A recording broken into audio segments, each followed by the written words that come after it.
Bet horse racing on DRF Bets. We'll match your first deposit of $200. Get free expert picks and past performances, plus weekly cash back. All from Daily Racing Form, the most trusted name in horse racing.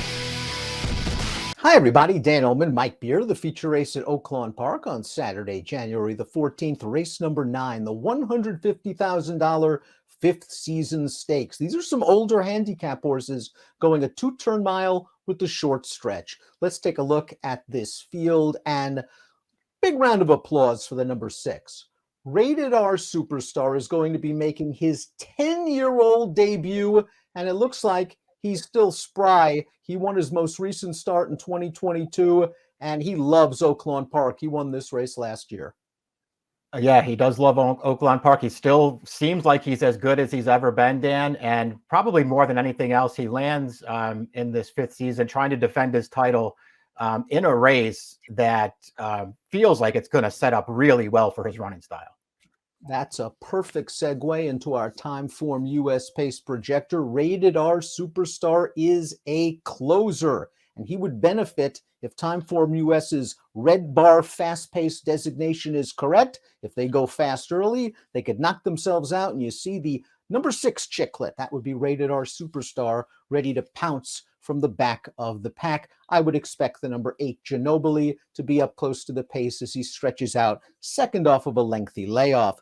The number 1 is Soy Tapatio, and talk about a little bit of a traveler. Ever since Robertino Diodoro took over the training, this horse has won stakes at Assiniboia Downs, Century Mile, and this race at Zia Park, the Zia Park Championship, going 1 1/8. And he sat off a legitimate pace in here, and he's going to make the front in the stretch. Not sure what he was beating, but he did it in fast time. He recorded a 98 Beyer speed figure. Yeah, he's a horse who fits pretty well on figures, as a matter of fact, in this race, Dan. There's a little bit of looking at him and thinking this is a lot of Diodoro sort of just finding the right spots for this horse, and now they're throwing him into a way tougher race. And maybe some of that's true, but it's not like, this horse didn't run some good races in Southern California. I like that Diodoro's gotten his confidence up. He's a horse who can race without the lead. So I feel like he could fall into a really good trip here from the rail, and he might be a fair price in this race. I found really nothing to knock about him. The number 2, Runnin' Ray, is extremely consistent. I believe he's hit the board in his last 11 or 12 starts for trainer Joe Sharp. And while he didn't hit the board in 11 of his last 12 starts, while he didn't hit the board last time out, heck, he was beaten less than a length for all the money. And the third place finisher of that race came back to win the Tenacious at the Fairgrounds with a 96 Beyer. That pace was fast. And this is a horse I think that likes to be closer to moderate paces. I think he can work out sort of a second flight trip. I feel like he can too, and maybe that's one of the reasons to sort of try to stay positive on him at a price here. Dan, I do think there are real class concerns with him. I don't know if he's necessarily a true stakes kind of horse. That being said, I will just point out that I really feel like he likes Oaklawn Park, and when they ran him in that grade 3 here last April, he finished third in the Oaklawn Mile. He ran really well in that race. That was a fast pace that he was close to the entire way, and he did pretty well to hold on for third. And he faced a decent horse in Folsom that day, a horse that likely would have been favored if he was running in this spot.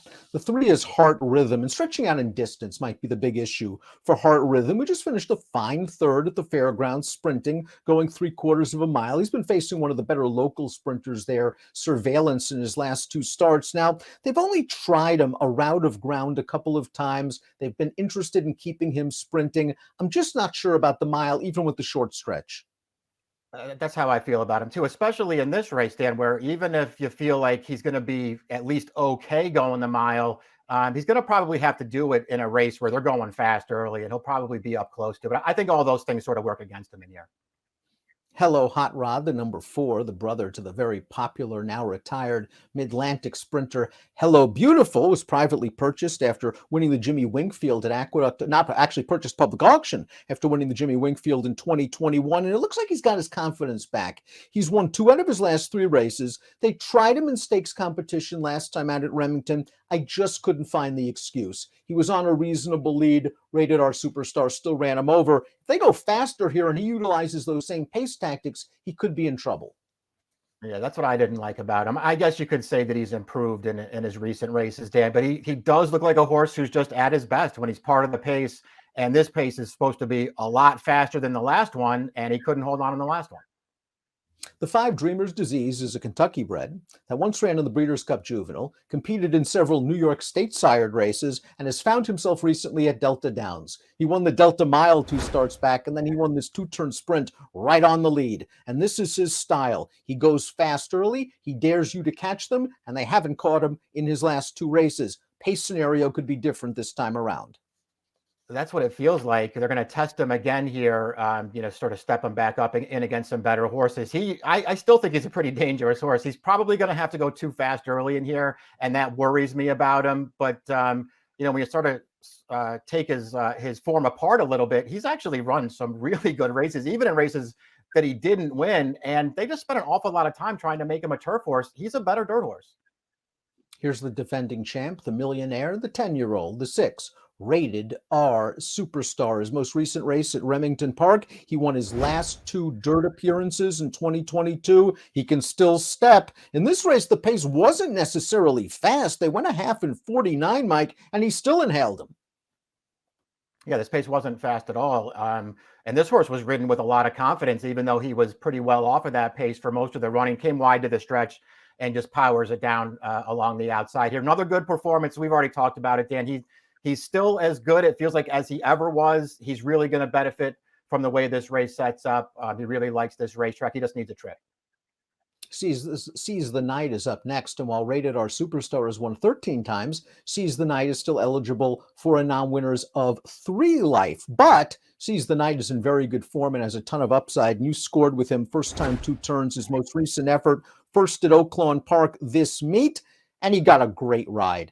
Maybe not the greatest break, but he soon found himself on the lead, and he is much the best at a big price. Yeah, this was a good time to have him. Danny came off of a really long layoff in his prior start, going 5 furlongs, and didn't really work out a great trip that day. Felt like they were prepping him, stretched him out. He made the lead. He never really gave that field a chance. A really, really nice step in the right direction for a horse who was very lightly raced and still could get better for Lucas. The 8 Ginobili was second to Life is Good in the 2021 Breeders' Cup Dirt Mile, the last time he ran a 2-turn mile, and hopes were very high for him to have a productive 2022 campaign. And he was going to kick off his campaign at Saudi Arabia while galloping for the race. He came up lame. He missed most of the year. The good news is he came back and he showed he could still run. This is his start at Del Mar. It's a high-level allowance race off an 11-month layoff. The pace is reasonable for these class of horses, but he is very game to finish second, and the winner get her number flattered the performance by coming back to just miss in the Cigar Mile. Yeah, this horse, he runs very well in here, considering how long he was away. And he was, doing a lot of chasing of a pretty fast horse there in Forbidden Kingdom. Finally got that one, got nailed on the wire by Get Her Number, but it was still a good performance. I guess he's the horse to beat, Dan, but he is a horse who wants to be forward, and he's going to have to work pretty hard in this race. Not sure what to make of the blinkers coming on the number 9 King Fury for trainer Kenny McPeak, but this is a horse that occasionally shows up with a solid effort. He was third in the Lucas Classic to the now retired Hot Rod Charlie 3-back, and I thought he ran pretty well that day, in tight on the rail going into the first turn in a little minor traffic late. Not saying he would have won the race, but he ran well to be third. The Fayette was a little bit disappointing, and last time out in the tinsel at Oaklawn Park, his in-between horses saved ground and couldn't finish. Bal Harbor, I think, took them all the way. Another Diodoro job. Yeah, I mean, that's my real concern with him, Dan, are the last 2 races in particular, but I don't even feel like he's run that well in any of his races since they went back to dirt with him last summer. I was a real big fan of this horse early on. I thought there was a chance he could turn out to be pretty good, and he's just kind of lost me. I didn't really see his excuse last time. To me, he just didn't do any running in that race, and I just kind of feel like he's heading the wrong way, and I think that's why the blinkers might be going on. I think McPeak is looking for answers.